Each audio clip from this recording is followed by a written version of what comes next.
नमस्कार बंधुरा आमार शखेर रान्नाघरे सकलके अनेक स्वागत जानाई। आज आमी आबार चले एसेछि नतुन एकटा रेसिपिर भिडियोर साथे। आजकेर रेसिपिर भिडियोटा किन्तु एकटु अन्यरकम होते चलेछे। आजकेर रेसिपिर नाम हच्छे नारकेली पमफ्रेट। पमफ्रेटेर एकटु अन्यरकम जुगलबंदी देखते चलेछेन आपनारा। चलुन रेसिपिर उपकरणे कि कि आछे देखे निই। प्रथमे एखाने उपकरणे आछे हच्छे पमफ्रेट माछ, कारि पाता, भापानो फुलकपि, लाल लंकार गुঁড়ো, तारपर हच्छे नारकेलेर दूध, तारपर आछे आदार पेस्ट, आछे हच्छे मटरशुटी, गोटा जिरे, टमेटो कुचानो एवं परिमाण मतो लवण। एटाई हच्छे आजकेर उपकरण। चलुन आमरा किभाबे बानाচ্ছি पुरोटा देखे नेब। আর হ্যাঁ, রান্নাটা কিন্তু একদম সাদা তেলে হবে। তো এখানে সরষের তেলের কোনো গল্প নেই। এখানে কিন্তু সাদা তেলেই পুরো রান্নাটা হতে চলেছে। দেখুন, আমরা বেসিক্যালি কিন্তু মাছের মধ্যে নুন হলুদ দিয়ে ভেজে থাকি, কিন্তু এই পমফ্রেটটা কিন্তু আমরা ভাজবো হচ্ছে নুন দিয়ে। হলুদটা এখানে স্কিপ হবে, শুধুমাত্র নুন দিয়ে নুনটা একটু ভালোভাবে মাখিয়ে নিয়ে আমরা কিন্তু পমফ্রেটগুলো ভেজে নেব। পমফ্রেট ভাজার সময় কিছু বলছি না, আপনারা পুরো ভিডিওটা দেখতে থাকুন, একদম স্কিপ করবেন না।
এইভাবেই পমফ্রেটটা ভালোভাবে ভেজে গেলে, তারপর হালকা লাল লাল হয়ে এলে সাইড থেকে, তখনই আমরা বুঝবো একদম পারফেক্টভাবে পমফ্রেটটা কিন্তু ভাজা হয়ে গেছে। এবার কিন্তু আমরা পমফ্রেটটা তুলে নিলাম। ঠিক এই পদ্ধতিতেই আমরা কিন্তু আরও পমফ্রেট মাছগুলো ভেজে নেব, আপনারা দেখতে থাকুন।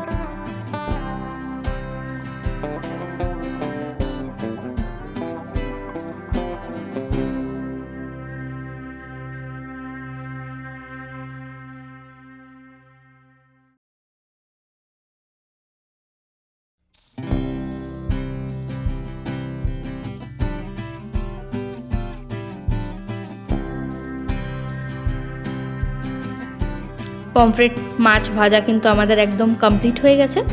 এবার আমরা কিন্তু পমফ্রেট মাছটা তুলে নেব। তুলে নেওয়ার পর আমরা কিন্তু সেই একই সাদা তেলে দিয়ে দিলাম হচ্ছে গোটা জিরে এবং হচ্ছে এক মুঠো মতো হচ্ছে কারি পাতা। কারি পাতাটা দেওয়ার পর একটু ভালোভাবে নেড়ে নেব যতক্ষণে এটার মধ্যে একটা গন্ধ ছাড়ছে। কারি পাতার নিজস্ব একটা গন্ধ আছে, সেটাও খুব ভালো লাগে রান্নাতে। তাই যারা পছন্দ করেন অবশ্যই আমাকে কমেন্টে জানাবেন যে আপনারা কারা কারা পছন্দ করেন। তো এটা যতক্ষণ না একটু গন্ধ ছাড়ছে নিজে থেকে, ততক্ষণ আমরা একটু তেলে এটাকে গরম করে নেব বা নাড়াচাড়া করে নেব, যেটাই বলবেন।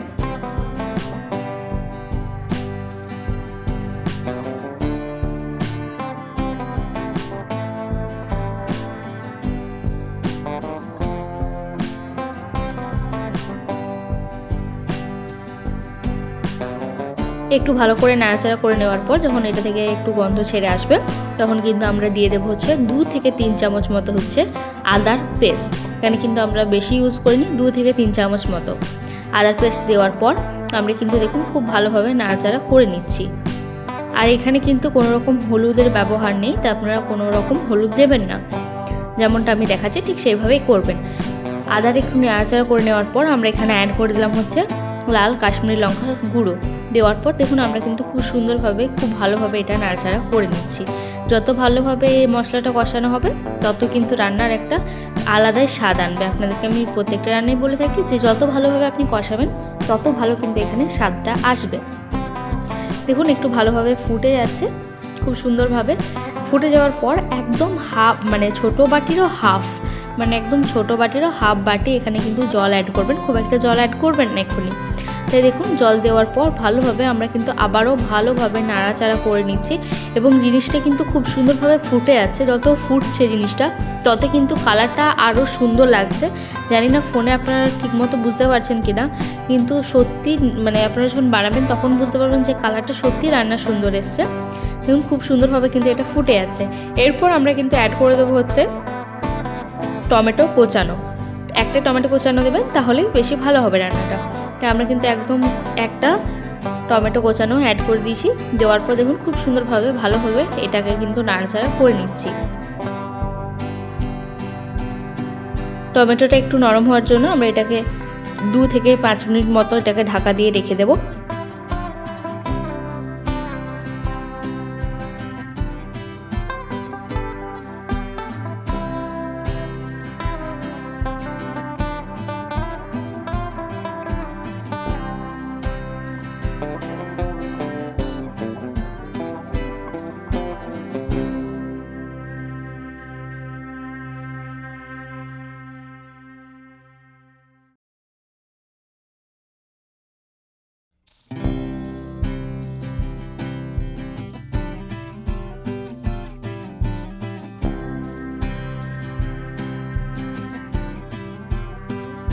5 মিনিটই ঢাকাটা কিন্তু রাখবেন। 5 মিনিট ঢাকা খোলার পর দেখুন খুব সুন্দর একটা কালার আসছে এবং এটা থেকে কিন্তু নিজস্ব একটা তেল ছেড়ে এসছে মশলা থেকে, বুঝতেই পারছেন।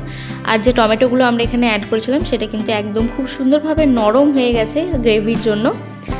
তাই আমরা কিন্তু এখানে 5 মিনিট মতো ঢাকাটা দিয়ে রেখেছিলাম। দেখুন খুব সুন্দরভাবে কিন্তু টমেটো নরমও হয়ে গেছে, রান্নার কিন্তু একটা অন্যরকম কালার এসছে আর সেন্ট তো অবশ্যই আসছিলো যেহেতু এখানে কারি পাতা আছে। তো পুরো ভিডিওটা আপনারা দেখতে থাকুন, আমাকে জানাবেন আপনাদের কেমন লাগছে পুরো ভিডিওগুলো। আর আপনারা আরও কী কী রেসিপি দেখতে চাইছেন সেটাও আমাকে জানাতে পারেন। আমি অবশ্যই চেষ্টা করব সেই রকম ভিডিও আনার বা সেরকম ভিডিও আপনাদেরকে উপহার করার। দেখুন খুব সুন্দরভাবে কিন্তু এখানে রান্নাগুলো হয়ে যাচ্ছে।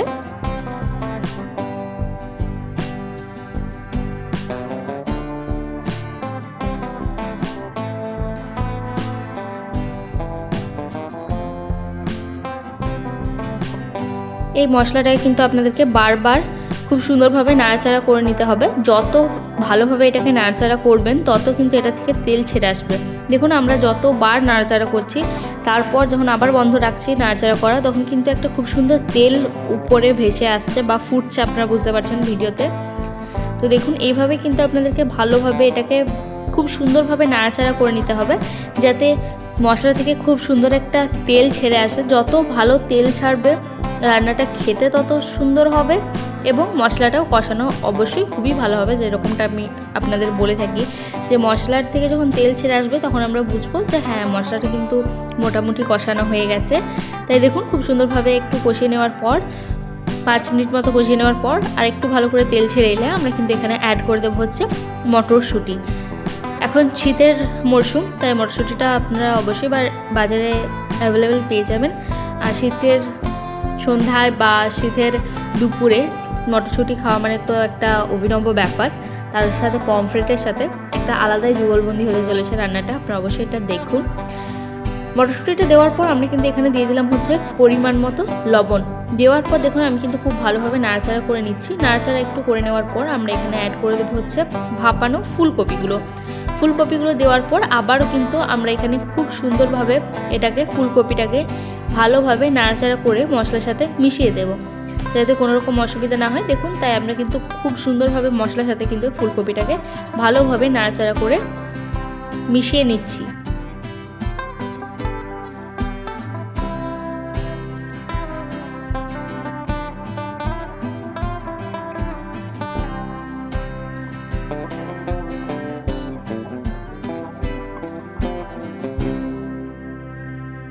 ফুলকপিটাকে কিন্তু খুব ভালোভাবে নাড়াচাড়া করে নেওয়ার পর মশলার সাথে মিক্স করে নেওয়ার পর আমরা কিন্তু এখানে অ্যাড করব হচ্ছে নারকেলের দুধ। অনেকে নারকেলের দুধ জানতে চাইবেন যে আমি কিভাবে বানিয়েছি। আমি কিন্তু নারকেলটাকে আগে কোড়ানো, যেভাবে আমি নারকেল কোড়ানো আমরা করে থাকি বাড়িতে, নারকেল কোড়ানো, সেই নারকেল কোড়ানো থেকে আমি কিন্তু দুধটা নিংড়ে বের করে নিয়েছি। তাই এইভাবেই আপনারা করতে পারেন। আর আপনাদের যদি বাড়িতে থেকে থাকে তাহলে তো কোনো অসুবিধা নেই, যাদের জন্য নেই বাড়িতে অ্যাভেলেবেল এখন, তারা এই প্রসেসটা করতে পারেন, খুবই ইজি। তাই দেখুন দেওয়ার পর এটা কিন্তু খুব সুন্দর একটা টেক্সচার এনেছে রান্নাটার মধ্যে, আর কালার তো প্রথম থেকেই অসাধারণ এসছে। এবার এটা একটু কিন্তু ফুটে আসবে, ফুটতে হবে এটাকে কিন্তু আপনাদের রান্নাটাকে খুব সুন্দরভাবে ফুটে এলে আমরা কিন্তু এখানে অ্যাড করব হচ্ছে পমফ্রেট মাছগুলো।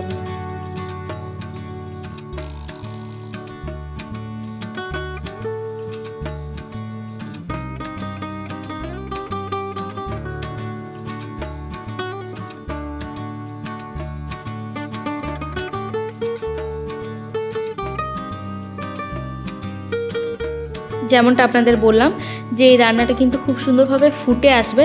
দেখুন খুব সুন্দরভাবে ফুটে আসার পর আমরা কিন্তু অ্যাড করছি হচ্ছে পমফ্রেট মাছগুলো। তাই আপনারা অবশ্যই এটা খেয়াল রাখবেন যে আমরা যখন এই নারকেলের দুধটা দেবো 2 থেকে 3 বার এটা কিন্তু খুব ভালোভাবে ফোটাতে হবে বা ফুটে যাবে, তারপরে কিন্তু আমরা এখানে পমফ্রেট মাছগুলো দিয়ে দেব। পমফ্রেট মাছটা দেওয়ার পর ধিমি আছে 5 মিনিট মতো ঢাকা দিয়ে রেখে দিলেই রেডি আমাদের নারকেলি পমফ্রেট। আপনাদের কেমন লাগলো রান্নাটি এবং অবশ্যই বাড়িতে জানাবেন। খুব কম উপকরণে এবং সুস্বাদু একটা যুগলবন্দি হয়েছে। আপনাদের কেমন লাগলো অবশ্যই জানাবেন। আর হ্যাঁ, এই যে গ্রেভিটা হয়েছে একটু ঘন হয়ে এলেই কিন্তু আমরা নামিয়ে নেব। আর উপর থেকে মটরশুঁটি দিয়ে গার্নিশিং করে নিলে রেডি আমাদের নারকেলি পমফ্রেট। কেমন লাগলো অবশ্যই কমেন্ট করে জানাবেন। ভালো লাগলে অবশ্যই কী করতে হবে বলুন তো, like, comment, share and subscribe করতে ভুলবেন না। আর ভিডিওটি যদি আমার ফেসবুক পেজ থেকে দেখে থাকেন তাহলে ভালো লাগলে অবশ্যই ফলো করে রাখবেন। ততদিনে সকলে খুব ভালো থাকবেন, সুস্থ থাকবেন। আমি আবার আসবো নতুন কোনো ভিডিওর সাথে, নতুন কোনো রেসিপির সাথে, নতুন কোনো যুগলবন্দির সাথে। ততদিনের জন্য সকলে খুব ভালো থাকবেন, সুস্থ থাকবেন। Bye, stay tuned.